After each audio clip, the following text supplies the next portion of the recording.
Hello guys. तो जैसा कि आप सब लोग जानते हैं कि आपके UPSC civil services prelims exam के अब 100 डेज से भी कम रह गए हैं।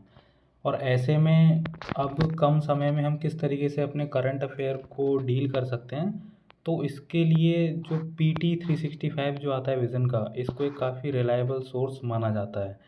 मैंने भी ये सोर्स पढ़ा और लास्ट ईयर मैंने जो अपना प्रीलिम्स क्लियर किया, उसमें जो PT 365 था उसका एक अहम योगदान रहा था। इसीलिए आज हम इस वीडियो में जो पॉलिटी का PT 365 है, इसके जो कुछ टॉपिक्स आज कवर करेंगे। और मेरी कोशिश ये रहेगी कि अब मेरी जो सीरीज़ जो चलेगी पूरी, इसमें मैं PT 365 को पूरा ख़त्म करूं। इससे पहले मेरी मंथली करंट अफेयर जो मैगज़ीन्स आती है उसकी वो चल रही थी सीरीज़, लेकिन अभी मैं उसको टेम्पररी उसको रोक कर और PT 365 पे फोकस कर रहा हूँ, क्योंकि ये जो है ज़रूरी है। और अगर आप अभी तक आपने किसी भी तरह की करंट अफेयर मैगज़ीन नहीं भी पढ़ी हैं, तो भी आप PT 365 से आसानी से अपने जो प्रीलिम्स के लिए जो करंट अफेयर्स की जो रिक्वायरमेंट होती है उसको पूरा कर सकते हैं। और मैं आपकी किस तरीके से हेल्प कर सकता हूँ, तो क्योंकि जैसा मैंने आपको पहले बताया, मैंने खुद जो लास्ट ईयर का जो यूपीएससी प्रीलिम्स है वो मैंने क्लियर किया बहुत आराम से। तो मैंने किस तरीके से इस पूरे जो डॉक्यूमेंट है इसको पढ़ा, और इसमें किस तरीके से क्या इंपॉर्टेंट होता है क्या नहीं होता, क्या चीज़ हमें याद रखनी होती है एग्ज़ाम के लिए, ये हम देखेंगे और ये मैं आपको बताऊंगा।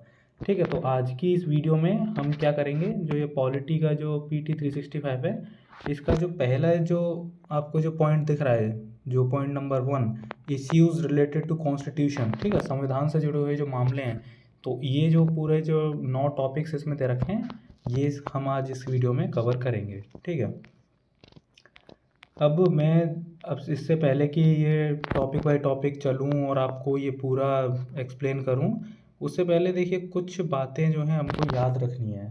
खासकर जो PT 365 है, पहली बात तो ये है कि ये अलग अलग सब्जेक्ट वाइज अलग अलग बुकलेट आती हैं। ये वाली पॉलिटी की है, और जो जैसे कि एनवायरनमेंट की अलग होगी, IR की अलग होगी।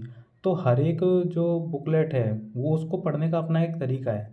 जैसे अगर मैं पॉलिटी एंड कॉन्स्टिट्यूशन की ये जो PT 365 है, अगर इसकी मैं बात करूँ, तो देखो हमको पता है कि प्रीलिम्स के लिए पॉलिटी के अगर हम बात करें, तो जो लक्ष्मीकांत की जो किताब है वो अपने आप में बाइबल मानी जाती है। मतलब आपके बहुत सारे क्वेश्चन जो हैं, आपकी वो जो किताब है लक्ष्मीकांत, वही आपको सॉल्व करवा देगी। लेकिन फिर भी क्योंकि काफ़ी डायनामिक सब्जेक्ट है पॉलिटी, तो इसमें करंट का भी अपना एक रोल होता है। इस वजह से ये जो मैगज़ीन है, तो वो जो करंट का जो एक जो मार्जिन रह जाता है, वो जो लक्ष्मीकांत पूरा नहीं कर पाती, वो इससे हमारा पूरा हो जाता है। एक तो ये बात है। दूसरी बात ये है कि जैसे कि आप पॉलिटी जो है लक्ष्मीकांत से तो पढ़ेंगे ही, तो जब हम ये इसमें जो कोई भी टॉपिक देख रहे होंगे, तो इसमें क्या होता है, विज़न की जो मैगज़ीन्स होती हैं इसमें हमको स्टैटिक पोर्शन भी दे रखा होता है, और जो डायनामिक पोर्शन है, जो करंट अफेयर्स मतलब जो करंट में जो न्यूज़ चल रही है उससे रिलेटेड जो चीज़ें हैं वो भी दे रखी होती है। तो कोशिश ये करिएगा कि जब आप इस वीडियो को देखो या फिर जब आप इनको प्रिपेयर कर रहे हो उन टॉपिक्स को, तो आपको लक्ष्मीकांत आपने पढ़ रखी हो, आपको जो इसके जो स्टैटिक सिलेबस है उसके बारे में आपको नॉलेज हो। जैसे कि अगर मैं बात करूं रिजर्वेशन सिस्टम की, जैसे पहला टॉपिक हमारा होने वाला है इकोनॉमिकली वीकर सेक्शन कोटा, तो इससे पहले आपको पता होना चाहिए कि मतलब फंडामेंटल राइट्स क्या हैं, रिजर्वेशन का क्या सिस्टम है इंडिया में, आर्टिकल 15-16 के बारे में आपको पता होना चाहिए, जो कि आप लक्ष्मीकांत में पढ़ते ही हैं। तो ये जो है आपको जो स्टैटिक पोर्शन है वो आपको लक्ष्मीकांत से ही कवर करना है। इसको ये जो मटेरियल है इसको हम एक तरीके से वैल्यू एडेड मटेरियल की तरह यूज़ करेंगे। मतलब जो हमें स्टैटिक पोर्शन हमें लक्ष्मीकांत में नहीं मिलता, वो हम इसको यहाँ से लेने की कोशिश करेंगे। तो अब हम देखते हैं किस तरीके से पढ़ना है। तो चलो जैसे पहला टॉपिक देखते हैं, इसको कवर करते हैं कि प्रीलिम्स के रिलेटेड, मतलब प्रीलिम्स के लिए इसको स्पेसिफिकली किस तरीके से पढ़ना है।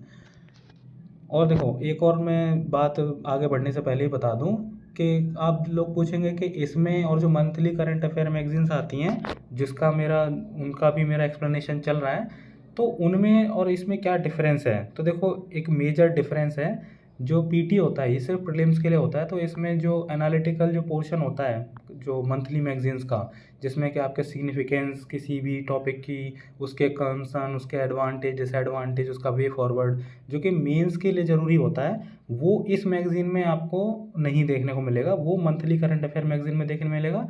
और जब आप प्रीलिम्स का एग्ज़ाम क्लियर कर लोगे तो उसके बाद मेंस 365 भी आता है, जो कि सिर्फ और सिर्फ जिसमें एनालिसिस वाला पोर्शन होता है।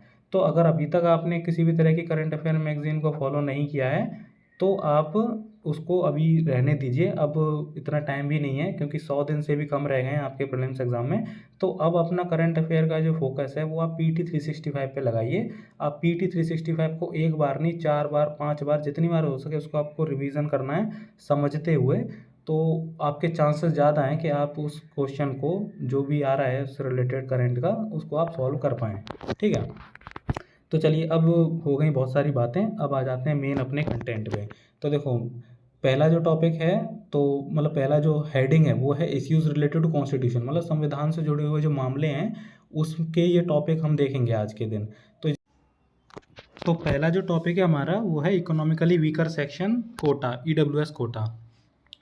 तो देखो, न्यूज़ में क्यों है ये तो हम जानते हैं कि सुप्रीम कोर्ट ने जो ईडब्ल्यूएस कोटा के लिए जो सरकार जो संवैधानिक संशोधन लेके आई थी 103वां 103rd, उसको सुप्रीम कोर्ट ने मतलब वैलिड माना है और उसको अपहेल्ड किया है। ठीक है, मतलब उसको एकदम ठीक माना है, उसमें कोई दिक्कत सुप्रीम कोर्ट को नहीं लगी है। ठीक है, तो हमें क्या पता होना चाहिए, हमें पता होना चाहिए कि ईडब्ल्यूएस कोटा के बारे में कौन से अमेंडमेंट से आया था, ठीक है ना, उसके अलावा क्या क्या बदलाव इसकी वजह से संविधान में हुए थे।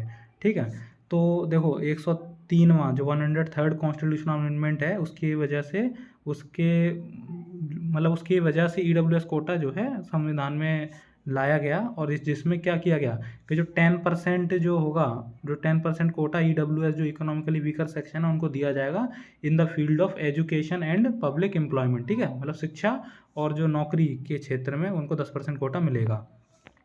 अब देखो, अब जो हम बात करते हैं कि ईडब्ल्यूएस कोटा में क्या क्या, मतलब उसके क्या क्या उसमें बदलाव हुए। पहली बात तो ये है कि ये जो ईडब्ल्यूएस रिजर्वेशन लाया गया, ये जो है कमीशन बैठा ली गई थी, सीनो कमीशन, उसके रिकमेंडेशन के बेसिस पे ये रिजर्वेशन आया है।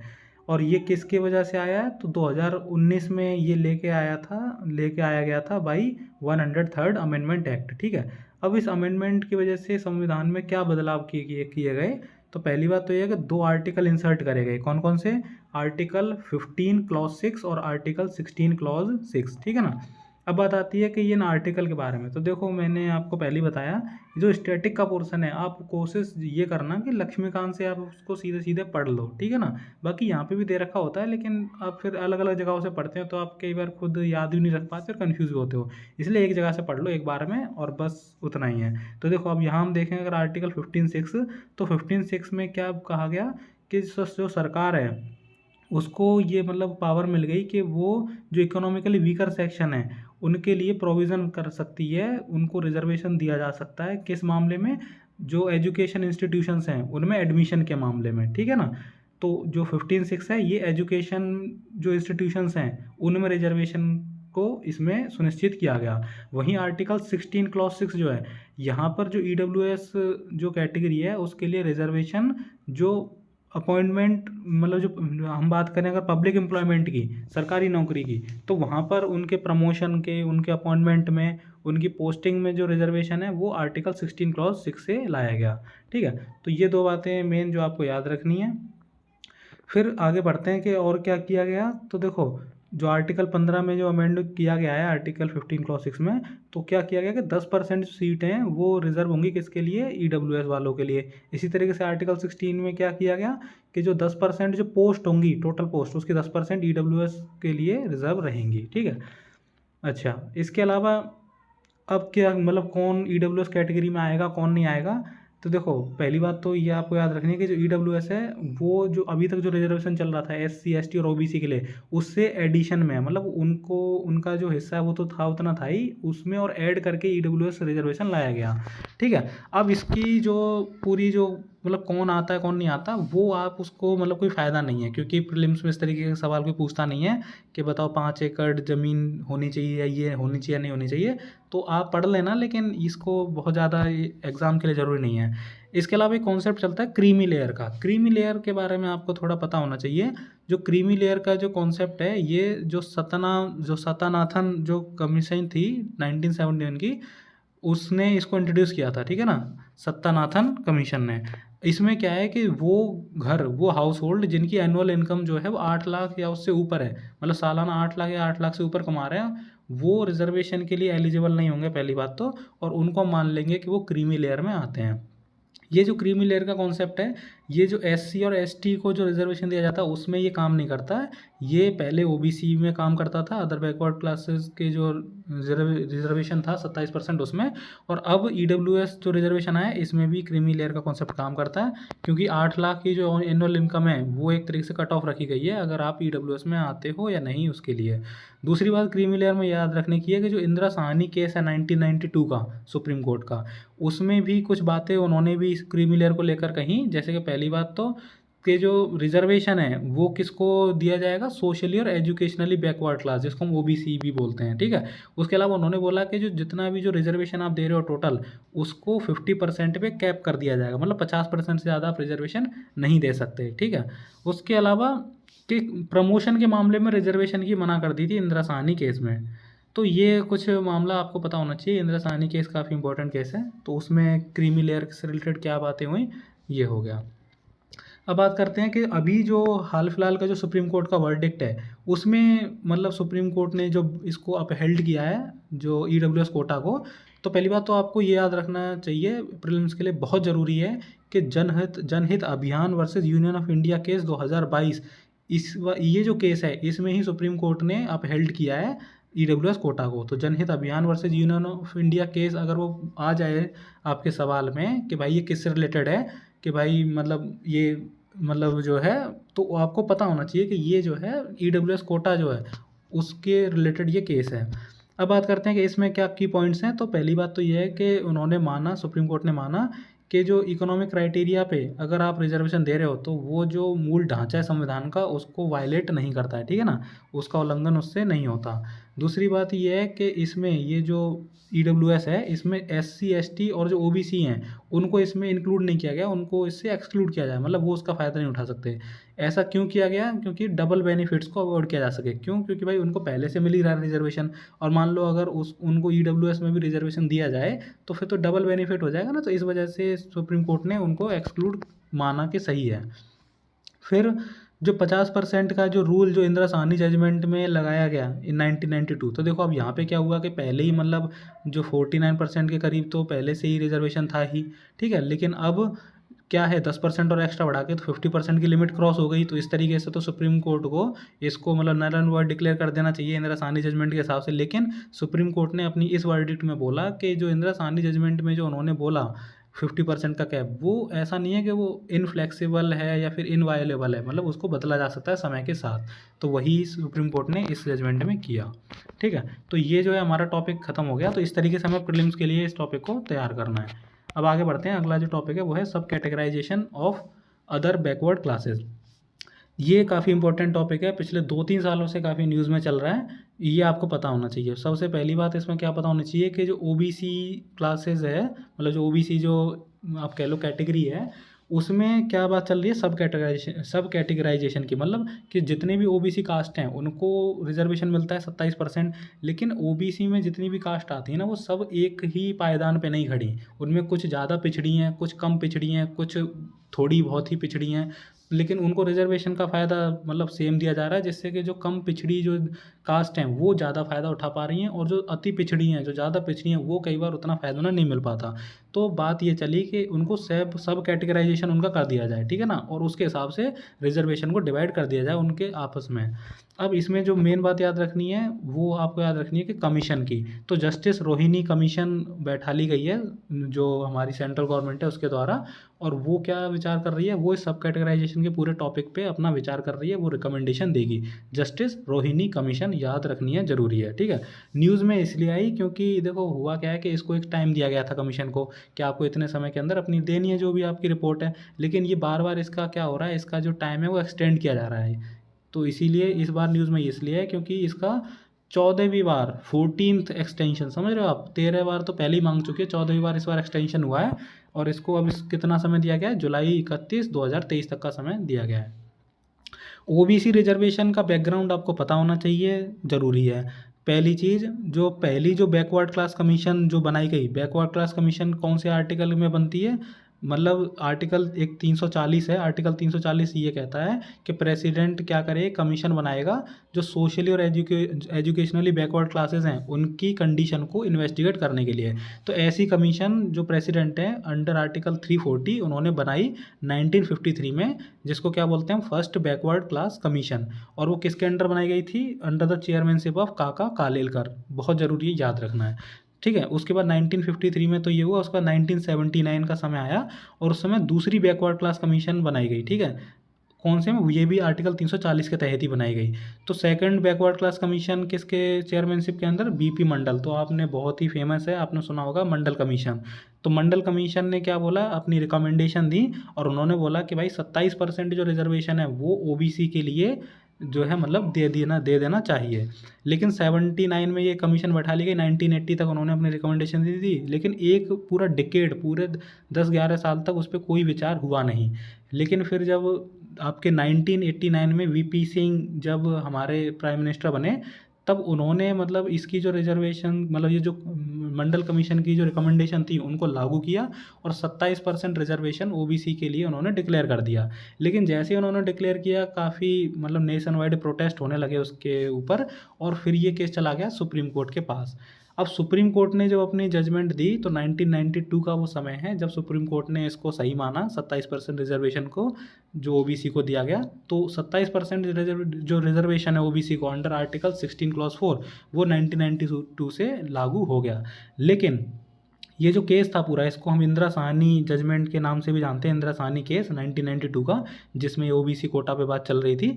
उसमें उन्होंने एक और कॉन्सेप्ट दिया था, क्रीमी लेयर, जो हमने पिछले उसमें देखा ही। उन्होंने बोला कि भाई मिल सकता है ओबीसी को, लेकिन जो क्रीमी लेयर में आते हैं, जिनकी इनकम मान लो 8 लाख से ज़्यादा सालाना, वो इसको फ़ायदा नहीं उठा पाएंगे, ठीक है। तो ये पूरा ओबीसी रिजर्वेशन का बैकग्राउंड हो गया। अब हम आते हैं अपनी आज की बात में कि ये जो जस्टिस रोहिणी कमीशन है इसके बारे में हम जान लेते हैं। तो ये 2017 में फॉर्म किया गया था और ये भी आर्टिकल 340 के अंदर ही फॉर्म किया गया है, ठीक है। 340 क्या है कि प्रेसिडेंट अपॉइंट करेगा एक कमीशन जो हमारी जो बैकवर्ड क्लासेस हैं उनकी कंडीशन को इन्वेस्टिगेट करने के लिए।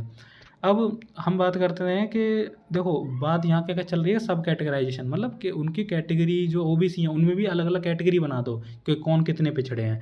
तो ऐसी एक कह लो क्लासिफिकेशन 2015 में एनसीबीसी क्या है पता होना चाहिए, national commission for backward classes. आगे इसमें बढ़ने से पहले हम एनसीबीसी को देख ले रहे हैं क्योंकि ये ज़रूरी है, प्रीलिम्स के लिए काफ़ी ज़रूरी है। क्योंकि आप देखोगे कि 2 तरह की ऑर्गेनाइजेशन हमें पढ़नी होती हैं प्रीलिम्स के लिए। एक तो कॉन्स्टिट्यूशनल ऑर्गेनाइजेशंस जिसमें कि आपके इलेक्शन कमीशन आ जाएगा, ठीक है ना, और आपका सीएजी आ जाएगा। और दूसरी होती है स्टैट्यूटरी, मतलब जो वैधानिक हैं, एक संवैधानिक और एक वैधानिक है। तो वैधानिक जो संस्थाएँ हैं उनमें से एक संस्था है हमारी national commission for backward classes. अब देखो पहले ये जो सबसे पहले ये क्लास जो एनसीबीसी है इसको 1993 का एक्ट है, एनसीबीसी एक्ट 1993, उसके तहत इसको एक वैधानिक बॉडी के रूप में लाया गया, ठीक है ना, स्टैट्यूटरी बॉडी। लेकिन उसको फिर क्या कर दिया गया, जो 102nd जो कॉन्स्टिट्यूशनल अमेंडमेंट एक्ट है उसके द्वारा इसको एक संवैधानिक बॉडी बना दिया गया, मतलब एक संवैधानिक दर्जा इसको मिल गया अंडर आर्टिकल 338 बी। तो आज के समय ये क्या है, एक वैधानिक संस्था ना होकर एक संवैधानिक संस्था है, ठीक है।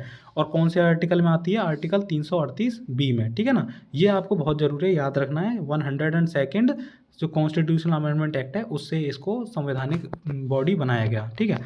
उसके अलावा फिर इसका स्ट्रक्चर देखेंगे तो इसमें एक चेयरमैन होता है, वाइस चेयरमैन होता है और 3 मेंबर होते हैं। तो टोटल 5 इसमें हो गए लोग, एक चेयरमैन, वाइस चेयरमैन और 3 मेंबर। फिर अपॉइंटमेंट कौन करता है इनका, ये सारी बातें आपको पता होनी चाहिए। अगर कोई एमसीक्यू बनेगा एनसीबीसी के ऊपर तो वहाँ इसी तरह के पॉइंट्स आएंगे कि मतलब कौन से अमेंडमेंट से लाया गया, या फिर ये एक स्टैट्यूटरी बॉडी है या कॉन्स्टिट्यूशनल है।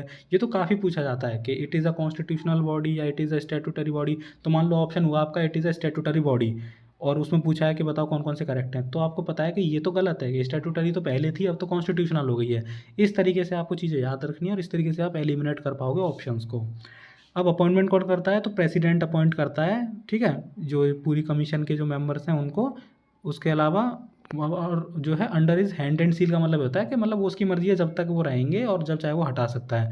टेन्योर की बात करें मतलब कितने समय तक, तो जो ministry of social justice and empowerment है वो इनकी पूरी सर्विस कंडीशन या फिर कितने समय तक इनका जो टेन्योर रहने वाला है वो नोटिफाई करती है, ठीक है। तो हमने ये देख ली।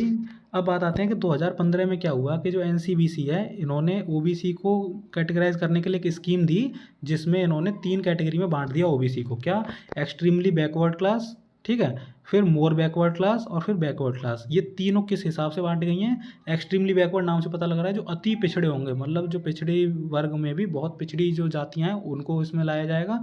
मोर बैकवर्ड में फिर उनसे थोड़ी कम पिछड़ी, और बैकवर्ड क्लास में जो ठीक ठाक है, मतलब पिछड़ी हैं लेकिन उतना पिछड़ापन नहीं है। और जो एनसीबीसी है उन्होंने उनके हिसाब से माने तो 11 स्टेट और जो यूनियन टेरिटरी हैं उनमें तो पहले से ही ओबीसी का सब कैटेगराइजेशन चल रहा है, ठीक है ना। कहाँ पे, स्टेट गवर्नमेंट की जो जॉब्स होंगी या फिर स्टेट गवर्नमेंट की जो एजुकेशनल इंस्टीट्यूशंस हैं उनमें पहले से ही मतलब ये कैटेगराइजेशन 11 स्टेट और यूटी में तो हो ही रखा है। अब बात करते हैं जो जस्टिस रोहिणी कमीशन है, इसको क्या इसका काम दिया गया है, तो इसको 2 बातें हैं। पहली बात तो इसको ये पता लगाना है कि कितनी ज़्यादा इनइक्वालिटी है जो कास्ट हैं ओबीसी के अंदर उनमें रिजर्वेशन को लेकर, मतलब कितना ज़्यादा, मतलब कौन सी ऐसी कास्ट हैं जिनको ज़्यादा फ़ायदा उठा रही हैं, कौन सी कम उठा रही हैं, तो ये पता लगाने का काम है पहली बात तो उनका।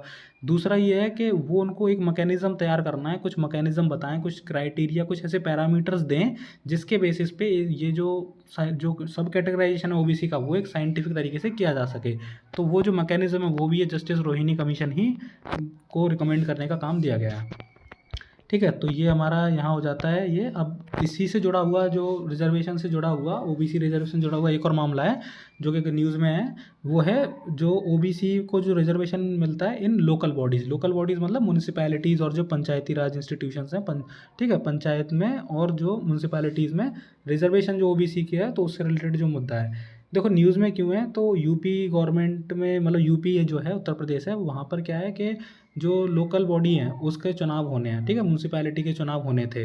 अब जो यूपी गवर्नमेंट है उन्होंने क्या कर दिया, उन्होंने डिक्लेयर कर दिया कि हम ओबीसी जो कैटेगरी हैं, ओबीसी कैटेगरी में जो क्या कास्ट आती हैं उनको हम क्या करेंगे, रिजर्वेशन देंगे in the local body election. लेकिन जैसे ही ये बात आगे आई तो हाई कोर्ट ने क्या किया, हाई कोर्ट में ये मामला पहुंचा और हाई कोर्ट ने यूपी गवर्नमेंट को बोला कि उन्हें तुरंत के तुरंत जो जो आपका कह लो इलेक्शन है उसको नोटिफाई कर देना चाहिए, ठीक है ना, बिना ओबीसी रिजर्वेशन के। क्यों, क्योंकि उनका कहना ये है, हाई कोर्ट का ये कहना है कि अगर ओबीसी को रिजर्वेशन देना है आपको लोकल बॉडी के इलेक्शंस में, तो उसके लिए आपको एक ट्रिपल जो टेस्ट कंडीशन है उसको पास करना पड़ता है, ठीक है ना।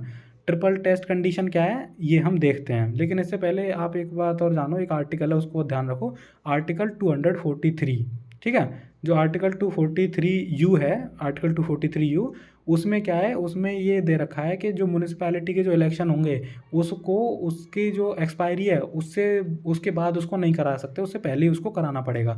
मतलब जैसे ही म्यूनिसिपैलिटी की जो एक्सपायरी होगी, मतलब जो पहले से जो इलेक्टेड हैं वो जब तक अपना एक्सपायर ना हो उससे पहले ही दूसरा इलेक्शन करा के इलेक्शन करा देना है, ठीक है। अब बात करते हैं ट्रिपल टेस्ट कंडीशन। तो ट्रिपल टेस्ट कंडीशन जो है ये सुप्रीम कोर्ट ने दी थी in the case of Krishnamurthy versus Union of India 2010। तो ये केस आपको याद रखना है, ठीक है ना। ट्रिपल टेस्ट कंडीशन कहाँ से आई, ये सुप्रीम कोर्ट के जजमेंट से आई, ठीक है। और इसमें ये कहा गया था कि किसी भी बैकवर्ड क्लास को रिजर्वेशन नहीं मिल सकता लोकल बॉडी में, अर्बन लोकल बॉडीज़ में, जब तक कि ये ट्रिपल टेस्ट कंडीशन मतलब वो कंप्लीट नहीं कर लेता। इसमें 3 बातें क्या-क्या हैं, पहला तो ये है कि उस स्टेट को एक कमीशन सेटअप करनी पड़ेगी और वो कमीशन क्या करेगी, उस कमीशन का काम ये होगा कि वो डाटा इकट्ठा करेगी कि जो ओबीसी कैटेगरीज़ को जिनको आप रिज़र्वेशन दे रहे हो, वो कितनी बैकवर्ड है, मतलब वो पिछड़े हैं तो कितना पिछड़ापन है, उसके हिसाब से जो कमीशन है वो पता करके डाटा निकालेगी। दूसरी बात, फिर जो कितना रिज़र्वेशन दिया जाए ओबीसी को, वो लोकल बॉडी के हिसाब से तय किया जाएगा। हर लोकल बॉडी में कितना प्रोपोर्शन जो है ओबीसी को रिज़र्वेशन मिले, वो डिसाइड किया जाएगा, ठीक है, कमीशन के द्वारा। फिर तीसरी बात ये है कि अगर जो भी रिज़र्वेशन आप दो ओबीसी का, जो भी रिज़र्वेशन आप दे रहे हो, टोटल रिज़र्वेशन जो है एससी, एसटी, ओबीसी को मिला के 50% से ज़्यादा नहीं होना चाहिए। जब ये तीनों कंडीशन जब सेटिस्फाई होंगी तो हम, मतलब जो स्टेट गवर्नमेंट है वो क्या कर सकती है, ओबीसी को रिज़र्वेशन दे सकती है, ठीक है। तो ये तो हमने देख लिया पूरा जो मामला चल रहा है ओबीसी का लोकल बॉडी में रिजर्वेशन का। अब आगे बढ़ते हैं यूनिफॉर्म सिविल कोड। देखो ये जो टॉपिक है ना काफ़ी ज़रूरी है। क्यों है? एक तो पिछले काफ़ी सालों से, 4-5 सालों से काफ़ी न्यूज़ में है ये, ठीक है ना। और इससे सवाल आते हैं, मेंस में भी सवाल पूछा गया, उसके अलावा प्रीलिम्स में भी काफ़ी हाई प्रोबेबिलिटी है। देखो क्या क्या बातें याद रखनी है। कुछ बातें तो आपको बहुत ही बेसिक हैं, जैसे कि कौन से आर्टिकल के अंडर ये आता है, ठीक है ना, क्या है इसका मतलब, तो हम देखते हैं। तो पहली बात तो न्यूज़ में क्यों है, ज़रूरी नहीं है। प्राइवेट मेंबर बिल एक लाया गया था, UCC in India bill 2020 Rajya Sabha में इंट्रोड्यूस किया गया। अब देखो पहली बात है, प्राइवेट मेंबर बिल की वैसे भी कोई ज़्यादा इज्जत होती नहीं है, क्योंकि वो वैसे भी पास नहीं होते आसानी से, तो वो तो ठीक है, लेकिन हमें बस यूनिफॉर्म सिविल कोड के बारे में पता होना चाहिए। तो देखो पहली बात तो होता क्या है, ये इसमें क्या होता है कि जो सिविल लॉज होते हैं, ठीक है ना, जो दीवानी के जो मामले होते हैं, उनमें जितने भी सिटीजन्स हैं इंडिया के, उन सब पे सेम तरह के सिविल लॉज अप्लाई हों, ये जो प्रावधान है इसको हम बोलते हैं यूनिफॉर्म सिविल कोड। और कौन से सिविल मामलों में, तो मैरिज हो गया, डाइवोर्स हो गया, कस्टडी, अडॉप्शन, इनहेरिटेंस, ठीक है ना, तो शादी ब्याह, उसके अलावा जो तलाक वलाक, इनके मामलों में सब पे जितने भी सिटीजन हैं, चाहे वो किसी भी रिलीजन, वो हिंदू हो, मुस्लिम हो, क्रिश्चियन हो, किसी भी रिलीजन के हो, सब पे सेम तरह का जब कानून लगे तो उसे हम बोलेंगे यूनिफॉर्म सिविल कोड, ठीक है। अब इसका जो प्रोविज़न है वो आर्टिकल 44 में दे रखा है। आर्टिकल 44 में यूनिफॉर्म सिविल कोड की बात कर रखी है। और आर्टिकल 44 हमें पता है किस में आता है, डीपीएसपी, जो directive principle of state policy है, उसका हिस्सा है आर्टिकल 44। तो एक तरीके से ये संविधान की तरफ से जो सरकार है उसको निर्देश है कि आपको क्या लाना है, यूनिफॉर्म सिविल कोड लेके आना है, ठीक है ना। लेकिन अब देखो, क्योंकि ये डीपीएसपी का पार्ट है, तो ये क्या है, non justiciable part of constitution में आता है। मतलब कोई जो सिटीजन है वो सुप्रीम कोर्ट नहीं जा सकता इसको बात को लेके कि क्योंकि आर्टिकल 44 में लिख रखा है कि यूनिफॉर्म सिविल कोड लाना है, तो फिर सरकार की जिम्मेदारी बनती है कि लेके आए। नहीं, क्यों? क्योंकि आप उसको जस्टिसेबल नहीं है, मतलब सुप्रीम कोर्ट ने या फिर कोई किसी कोर्ट में जाके आप उसको मनवा नहीं सकते। वो एक तरीके से निर्देश है राज्य सरकार या मतलब जो केंद्र सरकार है उसके लिए कि भाई आपको इसको ध्यान में रखना है, ठीक है। उसके अलावा अब देखो हम बात कर रहे हैं सिविल लॉज की इन द मैरिज, डाइवोर्स। तो ये जो मैरिज, डाइवोर्स और कस्टडी, ये सब मामला है, इनको हम पर्सनल लॉज में गिनते हैं, ठीक है ना। और जो पर्सनल लॉज हैं वो हर एक धर्म के अलग अलग होते हैं, हिंदूज़ के अलग हैं, मुस्लिम्स के अलग हैं। वो जो है कंकरेंट लिस्ट, जो 7th शेड्यूल है हमारे संविधान का, 7वीं अनुसूची है, उसमें 3 लिस्ट दे रखी हैं, स्टेट लिस्ट और यूनियन लिस्ट और कंकरेंट लिस्ट। कंकरेंट लिस्ट वो लिस्ट है जिसमें राज्य सरकार और केंद्र सरकार दोनों ही कानून बना सकती है, ठीक है। तो पर्सनल मामलों के मामले में, पर्सनल लॉ के मामले में दोनों ही कानून बना सकती हैं। तो यूसीसी क्या है हमें पता लग गया, कौन से आर्टिकल में आगे आता है, आर्टिकल 44 में, जो कि डीपीएसपी का पार्ट है। ये सब हमने देख लिया। अब हम देख लेते हैं कि हिस्टोरिकल बैकग्राउंड क्या है इसका, ठीक है ना। तो देखो अगर इंडिपेंडेंस से पहले की बात करें, तो इंडिपेंडेंस से पहले 1840 में लेक्स लोकाई रिपोर्ट एक आई। आपको ये रिपोर्ट याद रखनी है, कुछ सीधे सीधे पूछ भी सकते हैं लेक्स लोकाई रिपोर्ट किस मामले में। तो इसमें जो ब्रिटिश गवर्नमेंट थी उस समय, तो ब्रिटिश गवर्नमेंट ही चल रही थी, उन्होंने वो क्या लेके आए, यूनिफॉर्म लॉ लेके आए इन द टर्म ऑफ, मतलब क्राइम के मामले में, एविडेंस और कॉन्ट्रैक्ट के मामले में यूनिफॉर्म लॉ लेके आए, सबके ऊपर समान लगेगा, ठीक है। तो लेक्स लॉ का जो रिपोर्ट थी वो इसके लिए थी कि भाई uniform law for crime, evidence and contract. लेकिन उस समय जो पर्सनल लॉ थे हिंदू और मुस्लिम्स के, उसको एक तरीके से किसी भी तरह से छुआ नहीं गया, वो जैसे चल रहे थे वैसे चलते आए। फिर 1941 का समय आया, 1941, उस समय सरकार ने BN राव कमेटी फॉर्म करी और उस कमेटी ने बोला कि भाई जो हिंदू लॉ हैं उनको कोडिफाई कराया जाना चाहिए और जो वीमेंस हैं उनको इक्वल राइट्स दिए जाने चाहिए। तो BN राव कमेटी और लेक्स लॉ का रिपोर्ट आपको पता होना चाहिए किस मामले में है ये। अब आज़ादी मिली, पोस्ट इंडिपेंडेंस की बात करें, तो पहला जो पॉइंट है वो कोई ऐसा मतलब काम का नहीं है, तो मैंने काट दिया है, ठीक है। अब बात आती है स्पेशल मैरिज एक्ट 1954।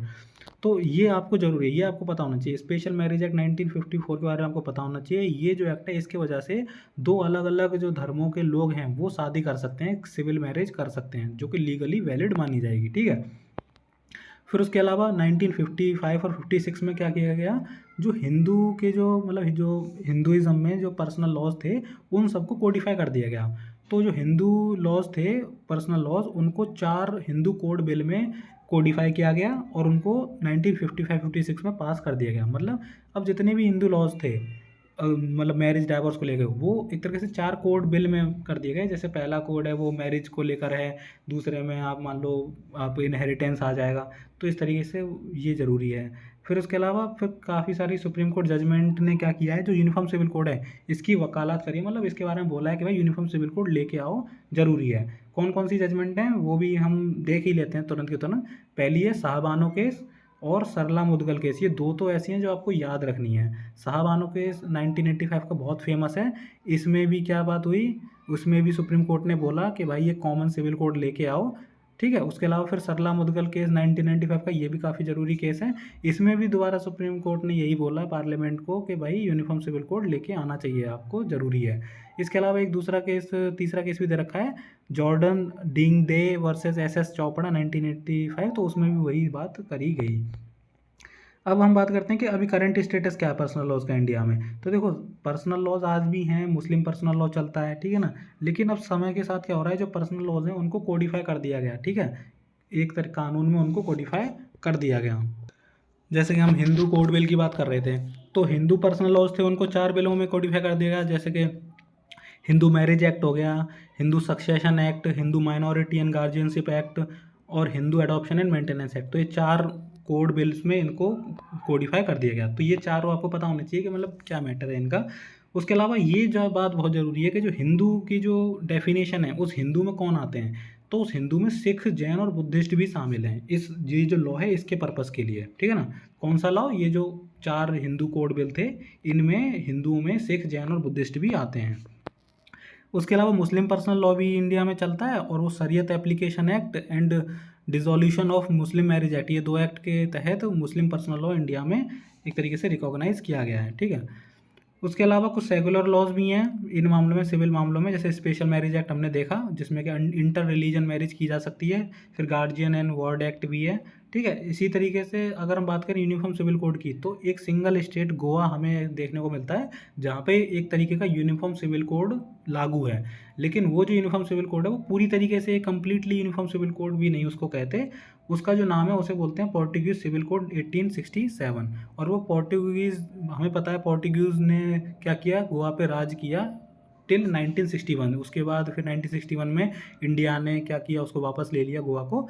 तो अभी भी वहाँ पे क्या है, ये जो पोर्टुगीज सिविल कोड जो है वो अभी भी लागू है। तो हम कह सकते हैं गोवा में किसी तरीके से यूनिफॉर्म सिविल कोड है आज के सब तारीख में। अब अगला जो टॉपिक है वो हमारा हेट स्पीच। तो देखो हेट स्पीच हम सब जानते हैं एक तरीके से जिसमें एक दूसरे के खिलाफ घृणा शो की जा रही हो, किसी इंसान के खिलाफ, किसी एक समुदाय के खिलाफ, उसे बोलते हैं हम हेट स्पीच। तो एनसीआरबी जो है, नेशनल क्राइम रिकॉर्ड ब्यूरो, बहुत ज़रूरी ऑर्गेनाइजेशन है, ये डाटा निकालती है क्राइम्स के ऊपर। तो उन्होंने रिपोर्ट किया है कि जो हेट स्पीच के जो केसेस हैं उसमें 500% राइज हुआ है पिछले 7 सालों में। 500% मतलब 5 गुना, ठीक है, 5 गुना राइज हुआ है हेट स्पीच के जो केसेस हैं पिछले 7 सालों में। अब बात आती है कि हेट स्पीच होती क्या है। तो देखो ये जो बातें होती हैं ना, जैसे पहला पॉइंट है कि हेट स्पीच को कहीं भी डिफाइन नहीं किया गया है किसी भी लॉ में इंडिया में।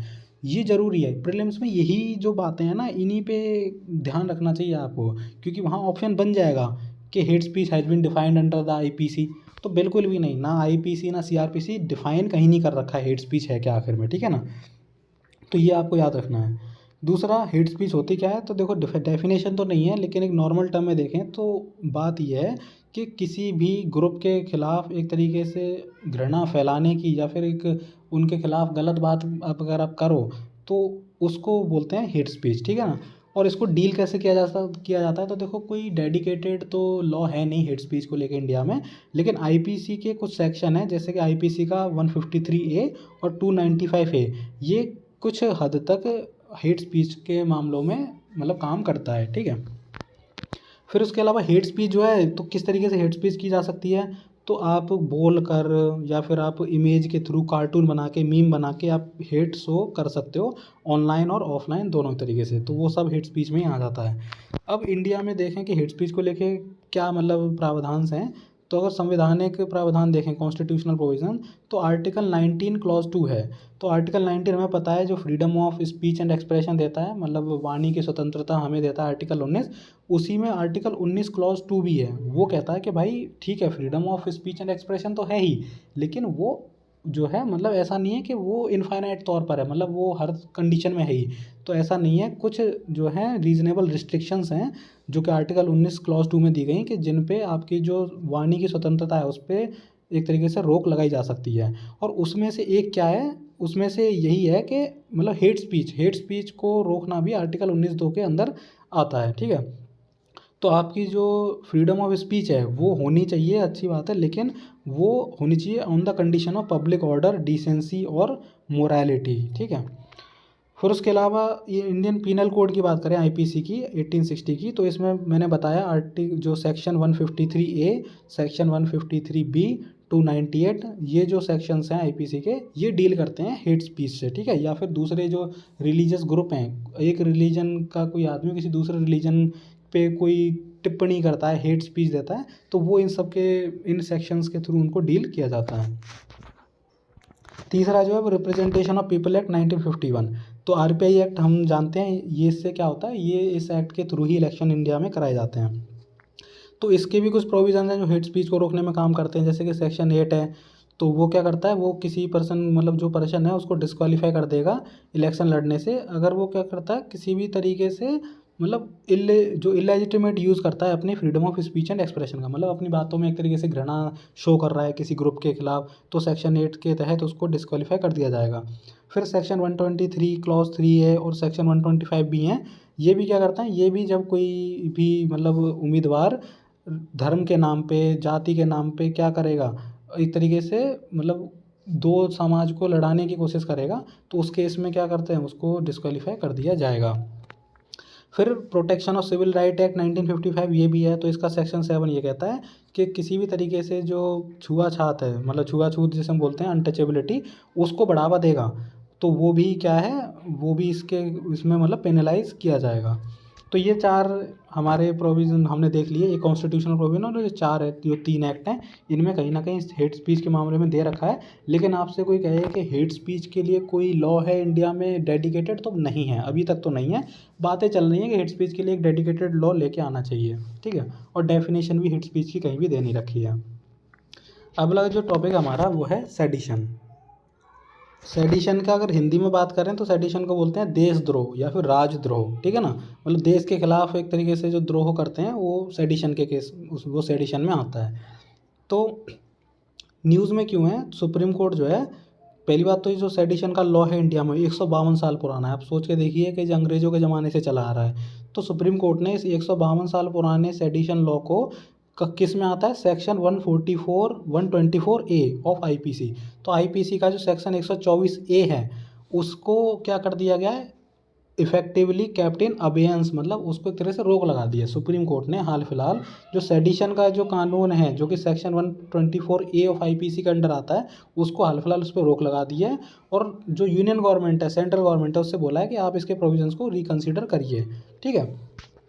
तो ये तो बात हो गई न्यूज़ की। अब देखो सेडिशन होता क्या है, तो सेडिशन मैंने बताया राजद्रोह या देशद्रोह, उसको सेडिशन बोलते हैं। कहाँ पे इसकी आपको मिलेगा इसका प्रोविज़न, ये ज़रूरी है प्रीलिम्स के लिए आपको याद रखना है कि आर्टिकल नहीं, सेक्शन। आर्टिकल जो है वो कॉन्स्टिट्यूशन के मामले में जब हम बात करते हैं तब आर्टिकल में बात करते हैं, और जब किसी एक्ट के किसी प्रोविज़न की बात करते हैं तो सेक्शन के मामले में सेक्शन के थ्रू करते हैं, तो ये आपको पता होना चाहिए। तो आईपीसी का जो सेक्शन 124A है उसमें सेडिशन के बारे में दे रखा है, ये आपको पता होना चाहिए। तो होता क्या है सेडिशन, तो ये वो ऑफेंस है, ये वो गुनाह है जो किसी इंसान के द्वारा मतलब किया जाएगा। कब ये माना जाएगा, कि जब उसके द्वारा किसी तरीके से जो सरकार है, जो देश की सरकार है, उसके खिलाफ नफ़रत या उसके खिलाफ डिसअफेक्शन जब फैलाया जाए, तब हम बोलेंगे कि ये क्या है, ये राजद्रोह का मामला है, ठीक है ना। जिस तरीके से कंटेम्प्ट ऑफ कोर्ट आपने सुना हो के मतलब कोर्ट की जो न्यायपालिका है उसकी अवमानना की जब हम बात करते हैं, तो उसी तरीके से जो सेडिशन है वो जो हमारी सरकार है उसके कंटेम्प्ट का एक तरीके से काम करता है। मतलब कंटेम्प्ट ऑफ गवर्नमेंट जो है सेडिशन को हम कह सकते हैं कि जो सरकार है उसके खिलाफ अगर कोई इंसान नफरत फैला रहा है या फिर उसके खिलाफ मतलब एक तरीके से षड्यंत्र रच रहा है, उसे गिराने की कोशिश कर रहा है, तो हम बोलेंगे कि ये राजद्रोह का मामला है, ये सेडिशन के अंडर आता है। ठीक है। सेडिशन क्या है? एक कॉग्निजेबल और non bailable non compoundable offence है। कॉग्निजेबल मतलब काफ़ी बड़े लेवल का एक मान सकते हो कि ये एक गुनाह है। नॉन बेलेबल मतलब बेल नहीं मिलेगी इसको आप जब डिटेन किए जाओगे। और नॉन कंपाउंडेबल है, ठीक है ना। नॉन कंपाउंडेबल का मतलब है कि इसको मतलब ADR जैसे कि अल्टरनेट डिस्प्यूट रिजोल्यूशन हम बोलते हैं कि आप इसको बातचीत से नहीं सुलझा सकते। इसमें आपको मतलब वो पूरी प्रक्रिया चलती है ही कानूनी कोर्ट के थ्रू। और इसमें जो पर्सन को चार्ज किया जाता है सेडिशन लॉ के अंडर, उसको सरकारी नौकरियों से डिबार कर दिया जाता है। ठीक है ना, मतलब वो सरकारी नौकरी नहीं कर सकता। उसके अलावा उसको अपनी ज़िंदगी उस समय जब तक वो उसमें है, गुनाह में है, मतलब गुनाह उस पर अगर प्रूव हो चुका है तो बिना पासपोर्ट के अपनी लाइफ उसको बितानी होगी। ठीक है। उसके अलावा ये जो सेडिशन का पूरा जो केस है, पूरा जो सेक्शन 124 है, तो 2018 में लॉ कमीशन ऑफ इंडिया उन्होंने रिकमेंड किया था कि ये जो सेक्शन 124A है IPC का, इसको रिपेल कर देना चाहिए, मतलब इसे हटा देना चाहिए। तो ये भी आपको पता होना चाहिए। अब बात हम कर देते हैं सेडिशन लॉ का बैकग्राउंड की अगर हम बात करें तो क्या है। तो देखो वैसे मैं कहूँ तो बहुत ज़्यादा ज़रूरी नहीं है ये आपके प्रीलिम्स के लिए, लेकिन फिर भी थोड़ा सा एक आइडिया होना ज़रूरी है। तो देखो पहली बार जो सेडिशन लॉ जो था वो थॉमस जो मैकले, जो हम मैकले कमेटी भी सुनते हैं काफ़ी, जो एजुकेशन के मामले में मैकले ने पूरा बनाया सिस्टम इंग्लिश एजुकेशन का। तो वो जो थॉमस मैकले थे उन्होंने सेडिशन लॉ को ड्राफ्ट किया पहली बार, ठीक है, 1937 में। लेकिन जब 1960 आई और जब हम IPC एक्ट जो 1960 का है, सॉरी 1860 आई, और जब IPC एक्ट जब हम इनेक्ट कर रहे थे 1860 में, तो उस समय सेडिशन को ओमिट कर दिया गया, मतलब सेडिशन को नहीं जोड़ा गया IPC में। फिर 1870 में एक अलग से मतलब ला के अमेंडमेंट सेक्शन 124A इंसर्ट किया गया IPC में। तो ओरिजिनली IPC का पार्ट नहीं था सेडिशन, उसको बाद में ऐड किया गया, ठीक है, अमेंडमेंट के थ्रू। इसके अंदर जो पहला केस है वो 1891 में रजिस्टर किया गया अगेंस्ट जोगेंद्र चंद्र बोस, ठीक है। और वो क्या थे, मतलब एडिटर थे न्यूज़पेपर बांगोबाशी के। तो आपको पता होना चाहिए JC बोस के बारे में भी कि बांगोबाशी न्यूज़पेपर के एडिटर थे, पूछ लेते हैं कई बार प्रीलिम्स में। और वो क्या कर रहे थे, वो क्रिटिसाइज़ कर रहे थे जो एज ऑफ कंसेंट बिल जो था उसको क्रिटिसाइज़ करने के उस पर उनको उसमें केस रजिस्टर किया गया। फिर 1921 में हम बात करें तो बाल गंगाधर तिलक हो गए, एनी बेसेंट हो गए, अली ब्रदर्स हो गए, मौलाना आज़ाद हो गए, और जो गांधी हो गए, इन सब को कहीं ना कहीं इसके अंदर इम्प्रिजनमेंट या फिर जेल कराई गई। फिर 1948 आया तो भाई बात ये करी इंडिया में, मतलब ये बात चल रही थी भाई जो सेडिशन का जो कानून है इसको ड्रॉप कर देना चाहिए संविधान में से। तो संविधान में से तो ड्रॉप कर दिया, संविधान में देखोगे तो कहीं भी किसी आर्टिकल में आपको सेडिशन की तो बात नहीं मिलेगी। लेकिन 1949 में क्या किया गया कि जो मतलब इंडियन कॉन्स्टिट्यूशन में से तो हटा दिया गया, लेकिन जो IPC है उसमें सेक्शन 124A जिसमें सेडिशन की बात चल है वो ऐसा का ऐसे ही रखा गया। मतलब जो राजद्रोह या देशद्रोह जो अंग्रेजों के ज़माने में चलता था वो उसको मतलब बढ़ा दिया गया आगे हमारे आज़ाद भारत में भी, ठीक है। संविधान में ना सही लेकिन IPC में तो फिर भी। फिर 1951 का समय आया और नेहरू गवर्नमेंट जो थी उन्होंने क्या किया, पहला अमेंडमेंट लेके आए अंडर आर्टिकल 19(1) क्लॉज ए। और उन्होंने क्या किया, उन्होंने रीजनेबल रिस्ट्रिक्शंस पुट कर दी on the right to free speech, ठीक है। तो ये भी एक तरीके से वही है, मतलब लोगों मतलब जो एक तरीके से लोगों को मतलब जो सरकार की जो आलोचना कर रहे हैं उसको रोकने का काम कह सकते हो आप। फिर 1962 आया, केदारनाथ केस जो सुप्रीम कोर्ट का है, फेमस है, आपको पता होना चाहिए। केदारनाथ केस की वर्डिक्ट आई और उन्होंने क्या किया कि सुप्रीम कोर्ट ने बोला कि जो सेडिशन लॉ है इसको अपहेल्ड कर दिया, मतलब सही माना इसको कि ठीक है भाई ज़रूरत है इसकी। फिर 1974 का समय आता है, इंदिरा गांधी जी की सरकार थी, उन्होंने जो सेक्शन 124A है इसको कॉग्निजेबल ऑफेंस बना दिया गया, मतलब इसको और ज़्यादा कह लो कि संज्ञेय अपराध बना दिया गया, संज्ञेय अपराध की श्रेणी में डाल दिया गया। और जो पुलिस है वो उसको ये पावर दे दी कि बिना किसी वारंट के आप इसके अंडर अरेस्ट कर सकते हो किसी को भी। तो ये तो बात हो गई पूरी किसकी, सेडिशन की। आई होप कि ये आपको समझ में आ गया होगा पूरा मैटर। अगला जो टॉपिक है वो है हमारा प्रिवेंटिव डिटेंशन। प्रिवेंटिव डिटेंशन क्या होता है, हमें पता है कि पहली बात तो जो प्रिवेंटिव डिटेंशन में क्या होता है कि बिना किसी मतलब सिर्फ शक के आधार पे किसी को डिटेन कर लेना कि आगे चल के हो सकता है कि वो कोई खतरे वाला काम करे, ठीक है, किसी तरीके की दिक्कत कर दे, तो उससे पहले ही उसको सिर्फ शक के आधार पे डिटेन करने को ही हम क्या बोलते हैं, प्रिवेंटिव डिटेंशन। ये तो होगी सादा सिंपल भाषा में इसकी डेफिनेशन। न्यूज़ में क्यों है, तो सुप्रीम कोर्ट जो है, क्योंकि प्रिवेंटिव डिटेंशन आप समझिए कि किसी को भी गिरफ्तार करा जा सकता है इसमें, बिना किसी वारंट, बिना किसी उसके। तो इस सुप्रीम कोर्ट ने बोला है कि काफ़ी ज़्यादा पावरफुल ये चीज़ है और इसको सिर्फ एक्सेप्शनल सर्कमस्टेंसेज में ही यूज़ करना चाहिए। मतलब कुछ गिने चुने ऐसे मामले हो सकते हैं जिनमें आप यूज़ करो इसको, ऐसा नहीं कि आप बहुत ज़्यादा यूज़ कर सकते हो, ठीक है। तो ऐसा सुप्रीम कोर्ट ने बोला, ठीक है। तो सुप्रीम कोर्ट ने और देखे न्यूज़ में, तो सुप्रीम कोर्ट ने बोला कि भाई ये जो है एक्सेप्शनल पावर है जो कि किसी भी इंसान की जो पर्सनल लिबर्टी है उसकी आज़ादी को रोक देती है, उसकी आज़ादी को ख़त्म कर देती है, इसीलिए इसको बहुत ही कम इस्तेमाल किया जाना चाहिए। फिर प्रिवेंटिव डिटेंशन क्या होते हैं, तो जैसा कि मैंने बताया कि सिर्फ आप अंदाजे पे या फिर सिर्फ इस बात पे कि हाँ वो आगे चलकर कोई डेंजरस एक्टिविटी कर सकता है पब्लिक ऑर्डर और सिक्योरिटी के खिलाफ, उसको डिटेन कर लिया जाए तो इसे बोलते हैं प्रिवेंटिव डिटेंशन, ठीक है। और इसमें जो कस्टडी होती है वो बिना किसी ट्रायल के, मतलब आपको ज़रूरी नहीं है कि किसी मजिस्ट्रेट के सामने पेश किया जाएगा, तो आप कस्टडी में रहते हो, ठीक है, इसीलिए और ज़्यादा खतरनाक हो जाता है ये। फिर हम बात करते हैं कि जो कॉन्स्टिट्यूशन है हमारा संविधान, उसमें आर्टिकल 22 है एक, जो क्या करता है, आर्टिकल 22 जो है अरेस्ट और जो डिटेंशन है उसके खिलाफ प्रोटेक्शन देता है हमको, ठीक है, फंडामेंटल राइट है हमारा। उसमें क्या है, 3 तरह के क्लॉज मिलेंगे हमें आर्टिकल 22 में। आर्टिकल 22 क्लॉज 1, क्लॉज 2 और क्लॉज 3। क्लॉज 1 और क्लॉज 2 तो हमें प्रोटेक्शन देता है अरेस्ट और डिटेंशन से, लेकिन जो प्रिवेंटिव डिटेंशन है, ठीक है ना, ये आता है आर्टिकल 22 क्लॉज 3 में। अब इसमें होता क्या है कि इसमें तुम्हें वो प्रोटेक्शन नहीं मिलेगी जो आर्टिकल 22(1) और 22(2) में दूसरे किसी कानून के प्रति जो डिटेंशन हो रहा है उसमें मिलती थी, ठीक है ना। तो ये एक बात हो गई।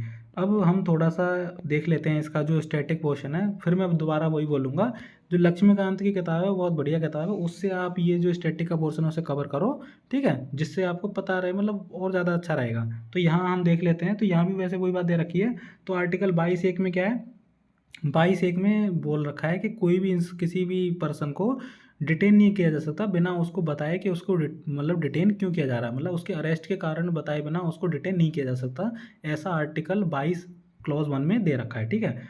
फिर दूसरा, और 22(1) में ये भी दे रखा है कि किसी को भी मतलब डिनाई नहीं किया जा सकता कि भाई उसको मतलब किसी भी लीगल प्रैक्टिशनर के द्वारा डिफेंड कराया जाए, मतलब उसको वकील मिलना चाहिए, ये मतलब है कि ये नहीं कह सकते कि भाई तेरे को तो वकील नहीं मिलेगा। तो आर्टिकल 22(1) में ये प्रावधान है। 22(2) में क्या है, 22(2) में ये है कि जब किसी पर्सन को अरेस्ट किया जा रहा है, उसको डिटेन किया जा रहा है, तो उसको जो है 24 घंटे के अंदर जो मजिस्ट्रेट है, जज है, उसके सामने उसको पेश करना पड़ेगा, ठीक है ना। और अगर वो 24 घंटे के अंदर उसको मजिस्ट्रेट के सामने पेश ना किया गया, तो मतलब उसके बाद उसको नहीं डिटेन करके नहीं रखा जा सकता, मतलब मैक्सिमम जो डिटेन करने का जो समय है वो 24 घंटे ही है, उसके अंदर अंदर आपको उसको मजिस्ट्रेट के सामने पेश करना है। तो ये भी एक तरीके से क्या है, प्रोटेक्शन हमें मिली हुई है। तो 22(1) और 22(2) हमने देखा कि एक तरीके से प्रोटेक्शन है इंडिविजुअल के लिए, सिटीजन के लिए डिटेंशन के खिलाफ। वहीं अब हम बात करें आर्टिकल 22 क्लॉज 3 की, तो यहाँ पे कहानी थोड़ी दूसरी है। यहाँ पे क्या है कि जो ऊपर वाले जो 2 क्लॉज हैं वो यहाँ पे अप्लाई नहीं होते, मतलब जो पर्सन प्रिवेंटिव डिटेंशन के तहत उसको अरेस्ट किया गया है, उसमें उसको ये प्रोटेक्शन नहीं मिलती जो प्रोटेक्शन आर्टिकल 22(1) और 22(2) में दे रखी हैं। तो ये आपको याद रखना, पता होना चाहिए। फिर बात आता है आर्टिकल 22 क्लॉज 4। इसमें क्या है, इसमें देखो प्रिवेंटिव डिटेंशन तो ठीक है, लेकिन प्रिवेंटिव डिटेंशन के नाम पे आप कोई अनलिमिटेड समय तक तो किसी को मतलब जेल में बंद नहीं कर सकते। तो उसके लिए जो है वो सुविधा यहाँ आर्टिकल 22(4) में दे रखी है कि कोई भी पर्सन अगर उसको डिटेन किया गया है तो उसको 3 महीने से ज़्यादा समय तक के लिए डिटेन नहीं किया जा सकता, जबकि जो एडवाइजरी बोर्ड होगा वो ये ना बोल दे कि हाँ भाई इसको 3 महीने से ज़्यादा रखना एक तरीके से ज़रूरत है, समझे। मतलब 3 महीने तक ही आप जो है डिटेन कर सकते हो, उससे ज़्यादा अगर आपको करना है तो एडवाइजरी बोर्ड है उसकी रिकमेंडेशन आपको चाहिए कि हाँ ज़रूरत है कि इसको 3 महीने से ज़्यादा डिटेन किया जाए, ठीक है। इसका जो एक्सेप्शन है वो कहाँ मिलेगा, आर्टिकल 22(4) का वो मिलेगा आपको article 22 clause 7 sub clause B में। थोड़े से आर्टिकल ज़्यादा हैं, मुझे पता है कन्फ्यूज़न हो जाती है कई बार, लेकिन थोड़ा पढ़ोगे तो आसान है, कोई इतनी टिपिकल बात इसमें है नहीं। तो article 22 clause 7 sub clause B में क्या दे रखा है कि कोई भी पर्सन है जब उसको क्या किया जा रहा है, डिटेन किया जा रहा है 3 महीने के बाद में, मतलब उस तो 3 महीने के बाद में क्या होना चाहिए, एडवाइजरी बोर्ड का ओपिनियन हमें चाहिए होता है। लेकिन अगर पार्लियामेंट क्या करे, कोई कानून बनाकर एक तरीके से उस डिटेंशन की, प्रिवेंटिव डिटेंशन की मैक्सिमम पीरियड बता दे, या फिर वो सर्कमस्टांसेस, क्लास और पर्सन बता दे जिन पे वो अप्लाई हो, तो हमें उसकी ज़रूरत नहीं है फिर एडवाइजरी बोर्ड की, समझे। तो इसीलिए जो पार्लियामेंट का होती है, उन्होंने कई तरह के प्रिवेंटिव डिटेंशन एक्ट ला रखे, जैसे यूएपीए है, ठीक है, अनलॉफुल एक्टिविटीज़ प्रिवेंशन एक्ट। उसमें वो क्या है, वो जो हमारी पार्लियामेंट है उसके द्वारा बना हुआ एक कानून है प्रिवेंटिव डिटेंशन के लिए। टाडा हो गया, पोटा हो गया, ये सब क्या है, प्रिवेंटिव डिटेंशन के कानून हैं। तो मैं उम्मीद करता हूँ कि ये आपको ये स्टैटिक वाला पूरा सा प्रिवेंटिव डिटेंशन के मामले में समझ में आ गया होगा। तो देखो मल्टीपल लॉज हैं, जैसे कि सीआरपीसी है, ठीक है, उसके अलावा जो एनडीपीएस एक्ट है, उसके अलावा यूएपी है, इनमें प्रिवेंटिव डिटेंशन है उसको परमिट किया गया है। वहीं अगर हम सीआरपीसी की बात करें तो सीआरपीसी का सेक्शन 151 है, उसमें भी प्रिवेंटिव डिटेंशन का प्रावधान दे रखा है। तो इससे हमें पता लग रहा है कि हाँ, प्रिवेंटिव डिटेंशन जो है उसका प्रोविज़न है अपने यहाँ। किस ग्राउंड्स क्या है प्रिवेंटिव डिटेंशन के, मतलब किस बेसिस पे आप उसको डिटेन कर सकते हो, तो सिक्योरिटी ऑफ स्टेट की बात हो, ठीक है ना, राज्य की सुरक्षा की बात, फॉरेन अफेयर्स की बात हो, मेंटेनेंस ऑफ पब्लिक ऑर्डर की बात हो, ठीक है, इन मामलों में आप प्रिवेंटिव डिटेंशन कर सकते हो। अगर हम देखेंगे जो इम्पोर्टेंट जो जो जुडिशरी के जो केसेस हैं, जुडिशियल मतलब जजमेंट हैं, तो कौन कौन सी हैं, तो देखो एक है ए के गोपालन वर्सेस स्टेट ऑफ मद्रास 1950, जरूरी है ये केस और इम्पोर्टेंट केस है। ए के गोपालन आपको पता होना चाहिए, लक्ष्मीकांत पे जब आप पढ़ोगे तो वहाँ भी आपको सीधे सीधे वहाँ मिल जाता है। ए के गोपालन केस में जो प्रिवेंटिव डिटेंशन एक्ट था 1950 में लाया गया था, पीडीए 1950, उसको ग्रीन फ्लैग मिला गया, मतलब उनको बोल दिया कि हाँ भाई ये ठीक है, ज़रूरी है, होना चाहिए। ऐसे ही फिर सिब्बन लाल versus state of Uttar Pradesh के केस में भी क्या बोला, मतलब सुप्रीम कोर्ट ने माना कि हाँ मतलब ये होना चाहिए, ठीक है। उसके अलावा जो Shambhunath Shankar versus state of West Bengal है, उसमें भी जो है मतलब ये तीनों ही में बात करें तो हम प्रिवेंटिव डिटेंशन को ज़रूरी सब ने माना है, सुप्रीम कोर्ट के सारे जजमेंट में ये ज़रूर माना है कि हाँ भाई सुप्रीम जो प्रिवेंटिव डिटेंशन है ये ज़रूरी है और एक तरीके से नेसेसरी ईविल है।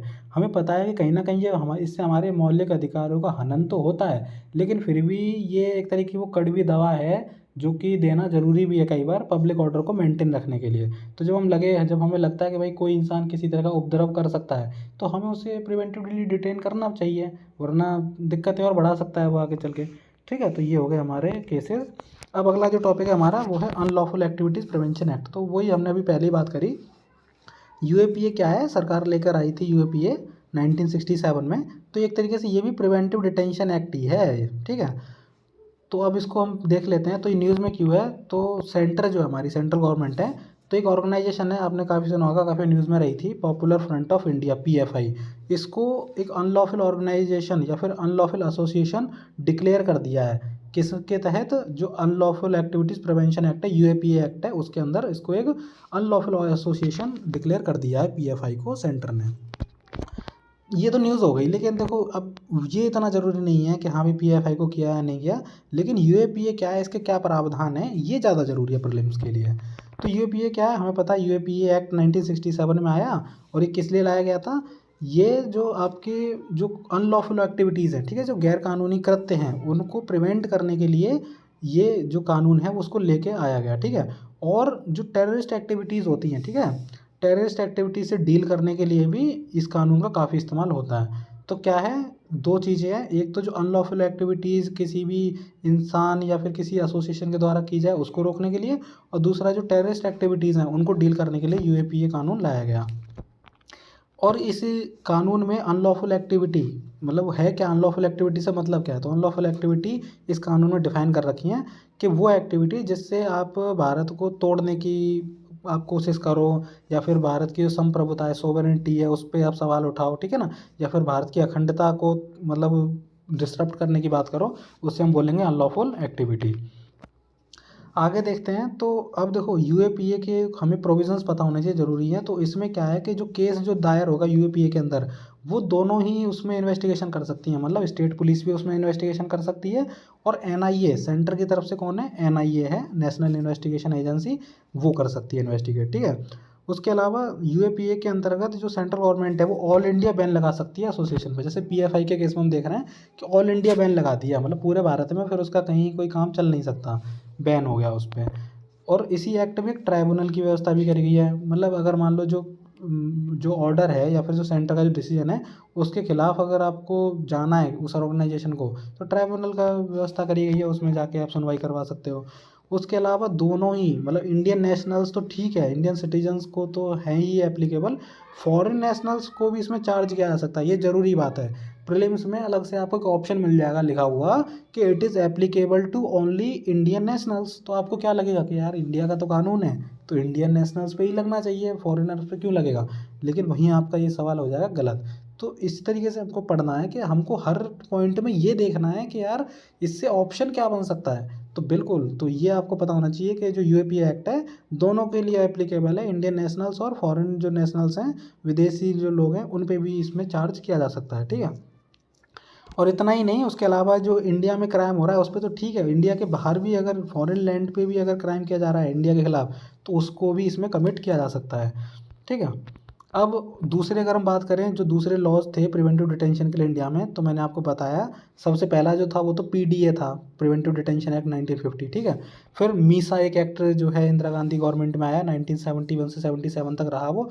और जो मीसा जो है maintenance of internal security act, ये समझ लो इतना ज़्यादा कह लो कंट्रोवर्शियल ये रहा, जो प्रिवेंटिव डिटेंशन का जो कानून है, कि जो इमरजेंसी का जो समय था, ठीक है, आपातकालीन जो समय था 1975 से 77 का जो समय, उसमें इसको बहुत ज़्यादा इसका मिसयूज़ किया गया, ठीक है ना। मतलब जो लीडर्स थे हमारे उनको सीधे सीधे जेलों में ठूंस दिया गया इसी एक्ट के बदौलत, ठीक है। फिर 44वां जो संशोधन किया गया संविधान में 1978 में, उसके उसके वजह से इसको क्या कर दिया गया, इसको हटाया गया, फिर रिमूव किया गया मीसा को, ठीक है। और एक छोटी सी कहानी भी है, बड़ी प्रचलित है, बड़ी इंटरेस्टिंग है, कि जो लालू प्रसाद यादव हैं, आप पता है बिहार के एक बड़े नेता हैं, तो वो क्या है उस समय जब ये एक्ट में क्या किया गया, इमरजेंसी के टाइम पे उनको जेल के अंदर डाल दिया गया मीसा एक्ट के थ्रू। तो वो जब उस जेल में थे उस समय उनकी एक पुत्री का मतलब जन्म हुआ, तो उन्होंने अपनी पुत्री का नाम इस एक्ट के नाम पे ही रख दिया। आपने सुना होगा मीसा भारती जी को, आप सब जानते होंगे। तो मीसा भारती जी का जो नाम है वो मीसा जो एक्ट है प्रिवेंटिव डिटेंशन का, इसी के नाम पे लालू जी ने रख दिया था, ठीक है। तो ये तो हो गया थोड़ा सा बात।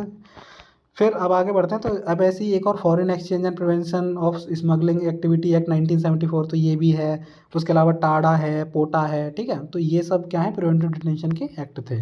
पोटा को तो हटा दिया गया, ठीक है ना, टाडा पोटा ये सब मतलब चले गए, अब तो यूएपीए चल रहा है आज के समय। यूएपीए 1967 में आया, तो देखो इतना पुराना एक्ट है तो समय के साथ संशोधन भी जरूरी थे। 2004 में, 8 में, 12 में संशोधन हुए।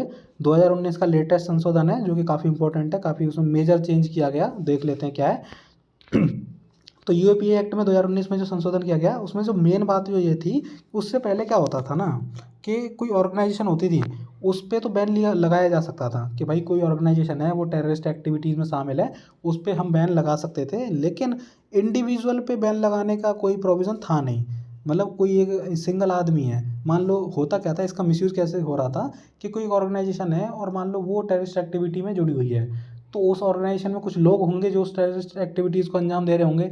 अब सरकार ने क्या किया कि उस पर बैन लगा दिया। बैन लगा दिया तो बैन तो आपने उस ऑर्गेनाइजेशन पे लगाया है, लोगों का क्या है, लोगों को कोई वो सब ऐसा थोड़ी है कुछ झंडे के नीचे ही वो बस टेररिस्ट एक्टिविटी करेंगे। तो आपने एक ऑर्गेनाइजेशन पे बैन लगाया वो दूसरी बना लेंगे। भाई उनका मेन काम क्या है, उनको तो टेररिज्म फैलाना है, उनको ऑर्गेनाइजेशन से थोड़ी मतलब है कि हम तो भाई इसी ऑर्गेनाइजेशन के झंडे के नीचे ही फैलाएंगे। वो एक नई ऑर्गेनाइजेशन बना लेते थे और फिर दोबारा अपना काम शुरू कर देते थे टेररिज्म का, ठीक है। तो इसलिए ये ज़रूरी बात आ गई, ये फिर देखा गया कि यार ऑर्गेनाइजेशन से काम नहीं चलेगा, जो इंडिविजुअल्स हैं उनको भी हमें टारगेट करना पड़ेगा और सीधे सीधे उन पर बैन लगाना पड़ेगा फिर। तो ये जो कमी थी पहले वो 2019 में पूरी करी गई और इसमें ये प्रावधान किया गया कि जो इंडिविजुअल हैं जो कि टेररिस्ट एक्टिविटी में शामिल हैं उनको भी एक तरीके से डेजिग्नेट किया जा सकता है इसमें एज अ टेररिस्ट, ठीक है। तो इसके अलावा फिर और क्या क्या हुआ, तो और देखो इतना कोई ज़रूरी है नहीं, जैसे कि मान लो सीज करना है अगर कोई भी प्रॉपर्टी एनआईए को, तो उसके लिए फिर डीजीपी जो है उनकी प्रायर अप्रूवल चाहिए, तो ये है, इतना कोई ज़रूरी नहीं है। इन्वेस्टिगेशन कौन कर सकता है, तो भाई मतलब जो DSP मतलब जो डेप्यूटी सुपरिटेंडेंट और जो असिस्टेंट कमिश्नर ऑफ पुलिस है, मतलब उसके रैंक से ऊपर के लोग कर सकते हैं। ये एक बेसिक फैक्ट है जो कि मुझे नहीं लगता उतना इंपॉर्टेंट है। NIA के मामले में इंस्पेक्टर की रैंक या फिर उससे ऊपर के रैंक के इन्वेस्टिगेट कर सकते हैं केसेस को। कन्वेंशन की बात करें तो देखो अब उतना ज़्यादा ज़रूरी है नहीं, ये मुझे नहीं लगता उतना ज़रूरी है, लेकिन फिर भी देख लेते हैं थोड़ा सा। तो ये क्या है ना कि ओरिजिनल जो एक्ट था UAPA उसमें जो है 9 ट्रीटीज़ जो हैं उस वो कवर करता था, वो जो एक्ट था, जिसमें कि convention for suppression of terrorist bombing, convention against taking of hostages, ये सब भी आती थी। लेकिन अभी 2019 में एक और नया कन्वेंशन जोड़ दिया गया, international convention for suppression of act of nuclear terrorism 2005। ठीक है, ठीक है। तो ये हो गया हमारा टॉपिक पूरा ख़त्म UAPA का। अगला जो टॉपिक है हमारा वो है फ़ोन टैपिंग। फ़ोन टैपिंग क्या है? मतलब सीधी सी बात है, आप कॉल कर रहे हो, आपको क्या लगता है कि आप जिससे कॉल कर रहे हो, क्या आप दोनों के बीच में जो बातें हैं वो इनक्रिप्टेड हैं? क्या मतलब वो कोई तीसरा नहीं सुन सकता उसका? तो ऐसा नहीं है। अगर अब फ़ोन को टैप किया जाए, जो कि सरकार कर सकती है, उसके पास पावर है, तो जो आपके दो लोगों के बीच की जो बातें होती है उसको सुना जा सकता है किसी तीसरे इंसान के द्वारा। तो यही इसी को हम बोलते हैं फ़ोन को टैप करना। न्यूज़ में क्यों है, IPS ऑफिसर थे रिसेंटली, उन्होंने क्या है उनके ऊपर मतलब कार्रवाई चल रही है, एक तरीके से जांच चल रही है। उनके ऊपर आरोप ये है कि उन्होंने 2019 में काफ़ी सारे पॉलिटिकल लीडर्स के फ़ोन को टैप किया। ठीक है, अब टैपिंग क्या है? तो देखो डेफिनेशन की बात करें तो एक तरीके से मॉनिटरिंग करना है। फ़ोन टैपिंग का करने का मतलब है मॉनिटरिंग करना। किसको मॉनिटरिंग करना?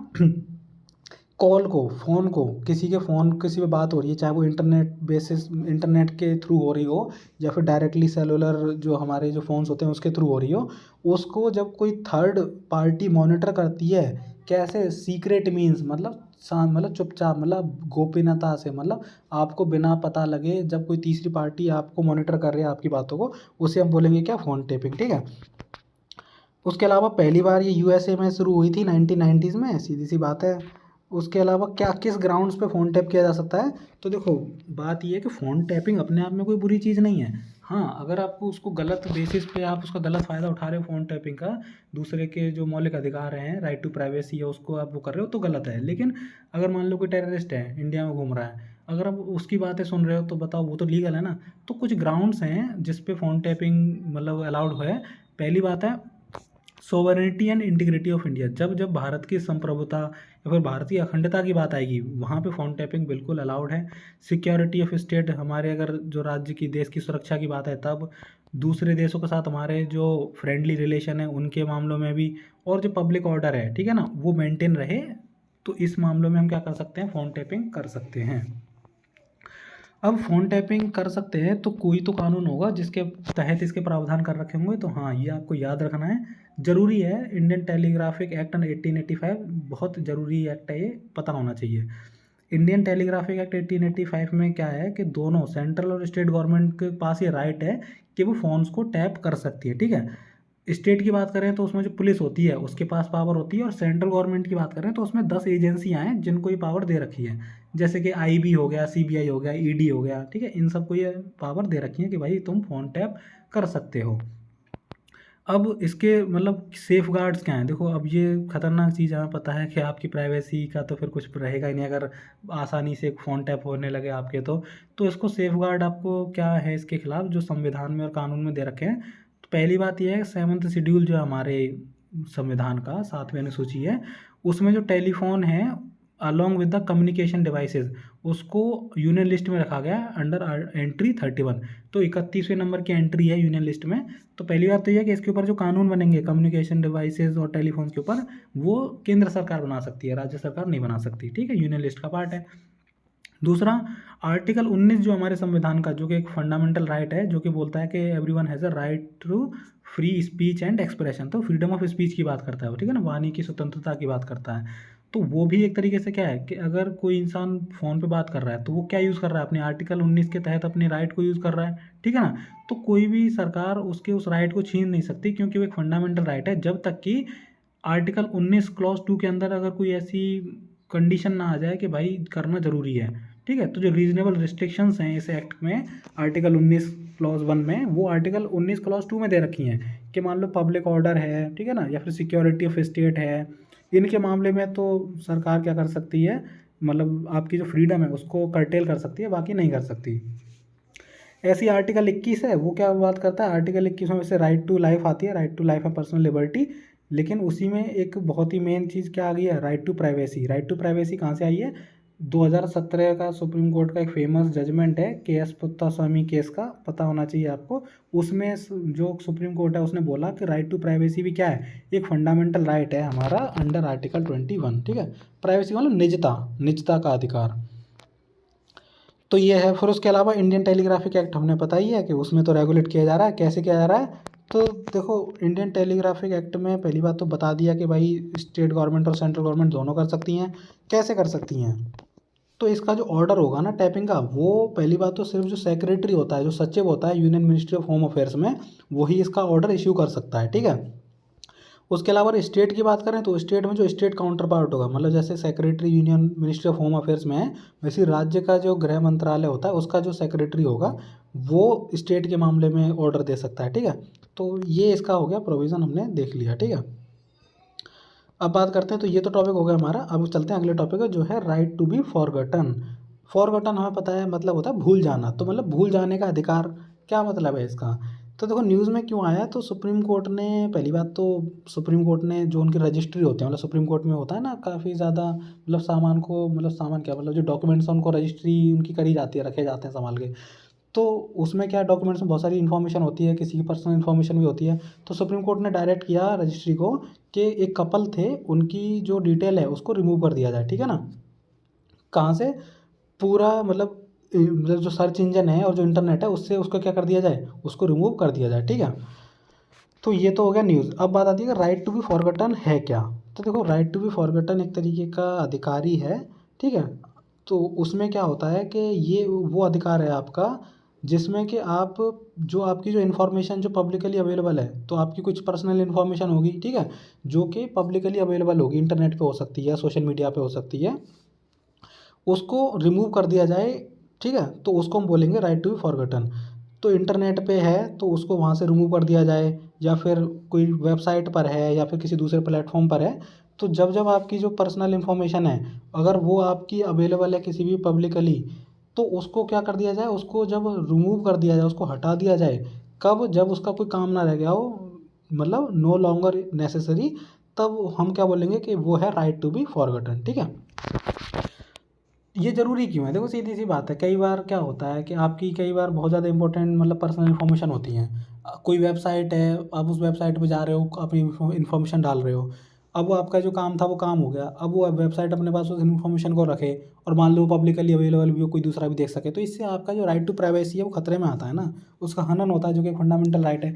तो उसको बचाने के लिए कि भाई आपकी जो निजता है वो बनी रहे, तो ये एक तरीके का ये राइट है जो अभी तो मतलब अभी तो बहुत ज़्यादा उसमें नहीं है, इंडिया में तो अभी इसका इतना कॉन्सेप्ट नहीं है, लेकिन ये भी एक राइट के बारे में बातचीत चल रही है कि भाई ये होना चाहिए कि किसी की पर्सनल इन्फॉर्मेशन अगर अवेलेबल है तो उसको हटा दिया जाए जब उसका काम पूरा हो जाए, तो ठीक है।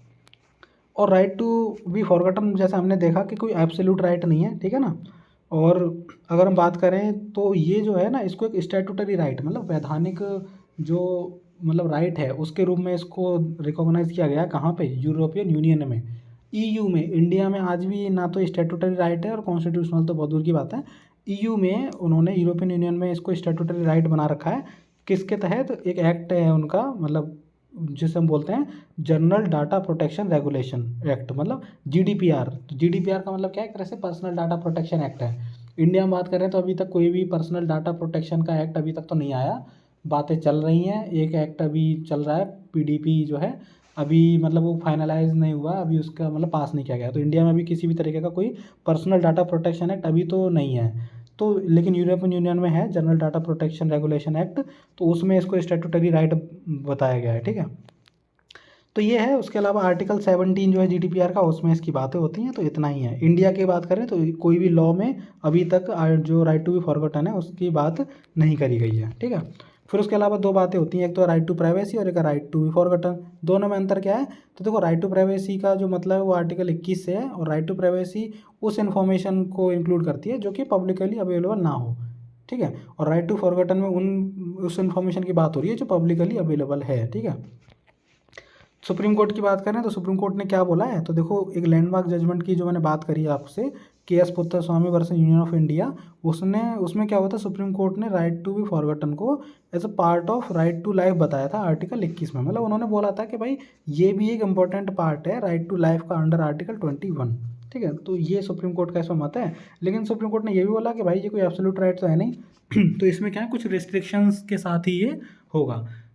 क्या क्या है, तो देखो वो कोई ज़रूरी है नहीं, ना तो कोई मतलब है उनसे इसका, और इतना कोई ज़रूरी भी है नहीं, क्योंकि इंडिया में भी राइट टू बी फॉरगॉटन की इतनी कोई बातें चल नहीं रही हैं, क्योंकि अभी तक इंडिया में पर्सनल डाटा प्रोटेक्शन एक्ट ही नहीं आया।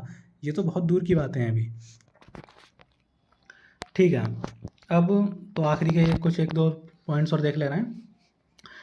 तो minority status in India, minority status का मतलब क्या है, तो देखो कुछ समूह हैं, कुछ ऐसे मतलब कह लो कि मतलब रिलीजन की बात कर ले रहे हैं, कुछ ऐसे धर्म हैं तो जिनके जो लोग हैं वो काफ़ी नंबर में हैं, कुछ के काफ़ी कम है। जैसे हिंदुज़म की बात करें तो मेजॉरिटी जो, अगर पॉपुलेशन की बात करें, करीब 70% लोग हिंदुज़म को फॉलो करते हैं, तो हिंदुज़म क्या होगा, एक मेजॉरिटी रिलीजन माना जाएगा।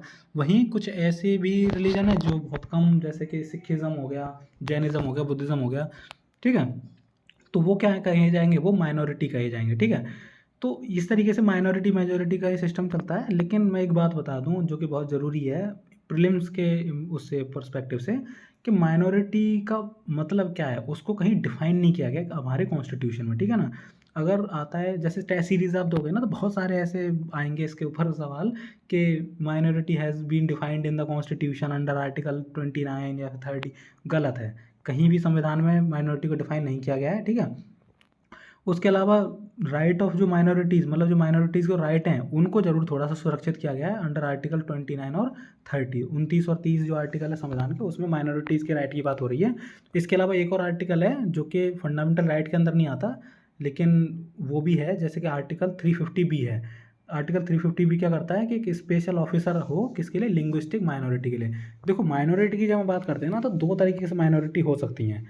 एक तो होती है रिलीजियस माइनॉरिटी, मतलब जो धर्म के बेसिस पे जो माइनॉरिटी है, जैसे सिखिज़म हो गया, क्रिश्चियनिटी, जैनिज़्म, बुद्धिज़्म, ये सब क्या है, रिलीजियस माइनॉरिटीज़ हैं। वहीं क्या है, लिंग्विस्टिक माइनॉरिटीज़ भी हो सकती हैं। लिंग्विस्टिक माइनॉरिटी क्या होती हैं, किसी भी राज्य में, मान लो यूपी है, अब यूपी में मेजॉरिटी जो लोग जो लैंग्वेज बोलते हैं वो क्या है, वो हिंदी है।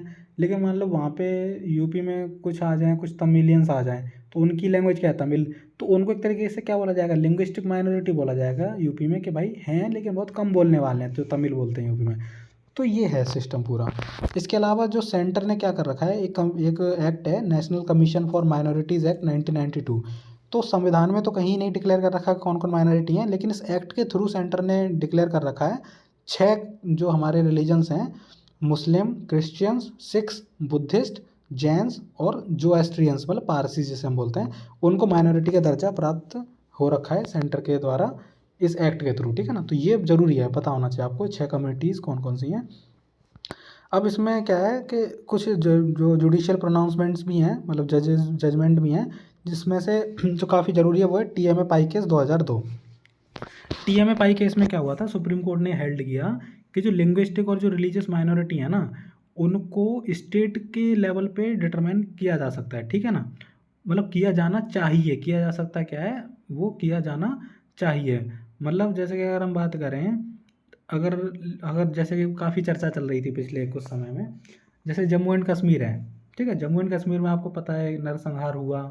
ठीक है, तो कश्मीरी पंडित्स का, तो अब लोग कहते हैं, मतलब ऐसी बातें भी चल रही है कि जो कश्मीरी पंडित्स हैं उनको माइनॉरिटी स्टेटस मिलना चाहिए जम्मू एंड कश्मीर में। क्यों, क्योंकि भाई वहाँ मुस्लिम पॉपुलेशन मेजॉरिटी में है और कश्मीरी पंडित्स जो हैं या फिर कोई दूसरे जो कम्युनिटीज़ हैं वो माइनॉरिटी में हैं।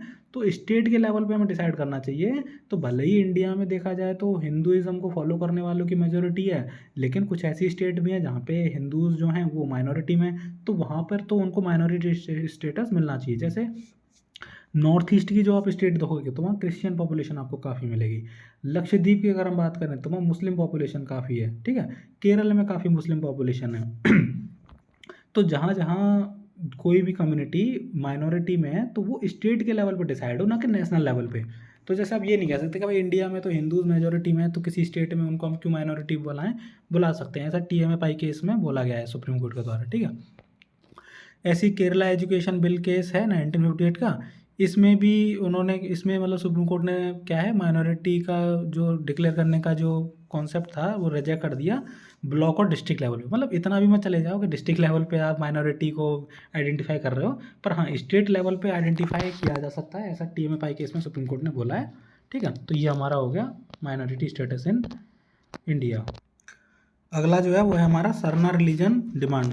तो सरना रिलीजन को डिक्लेयर करने की डिमांड चल रही है क्या सरना रिलीजन? तो देखो कुछ ट्राइबल कम्युनिटीज़ हैं जैसे कि झारखंड, उड़ीसा और आसाम की, वो डिमांड कर रही हैं सेंटर से, सेंट्रल गवर्नमेंट से, कि जो उनका रिलीजन है जिसको फॉलो करते हैं, जैसे सरना बोलते हैं, उसको एज अ रिलीजन मतलब क्या किया जाए, रिकॉग्नाइज किया जाए।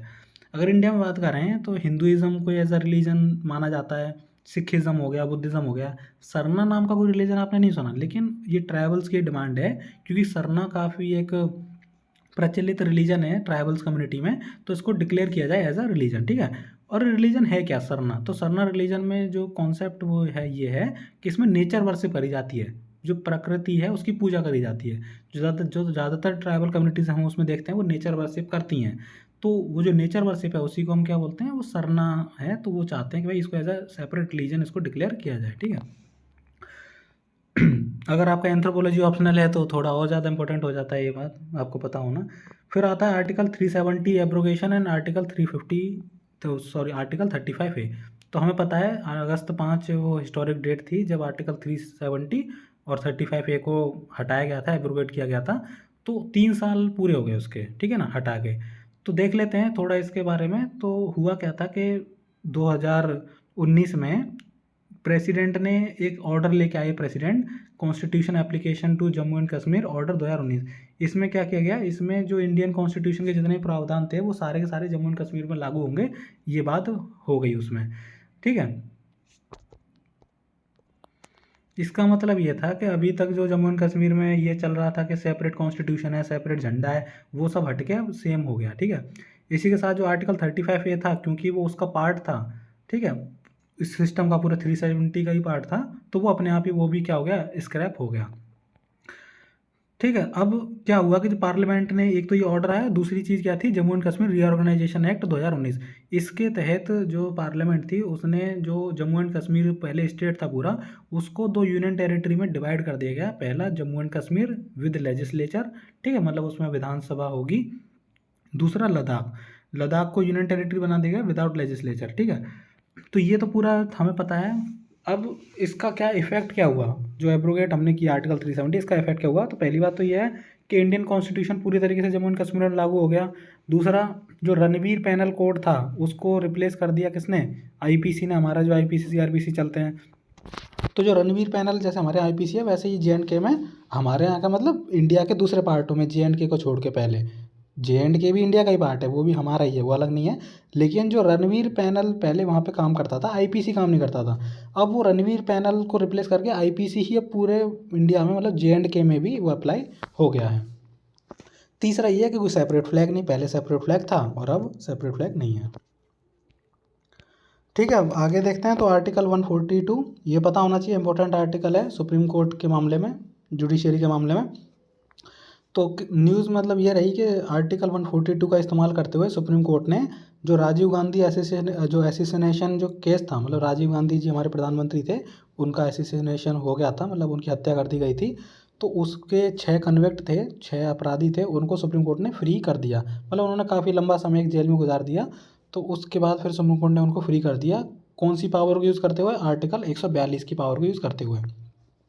आर्टिकल 142 होता क्या है? तो ये बोलता है enforcement of decrease and orders of supreme court. देखो सुप्रीम कोर्ट क्या करती है, फैसले देती है, कई बार फैसले में वो डायरेक्शंस भी देती है, मतलब ऑर्डर्स देती है कि ये काम होना चाहिए।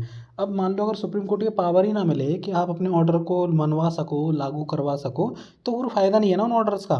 तो वो जो पावर है सुप्रीम कोर्ट की, जिसके थ्रू जो अपने ऑर्डर्स हैं उनको मनवा सकती है, फिर उनको इन्फोर्स करा सकती है, वो सुप्रीम कोर्ट को पावर मिलती है आर्टिकल 142 से। ठीक है ना, और ये क्यों है? तो सीधी सी बात है, कंप्लीट जस्टिस, पूरा न्याय करने के लिए ऐसी पावर सुप्रीम कोर्ट चाहिए ही, इसीलिए वो है।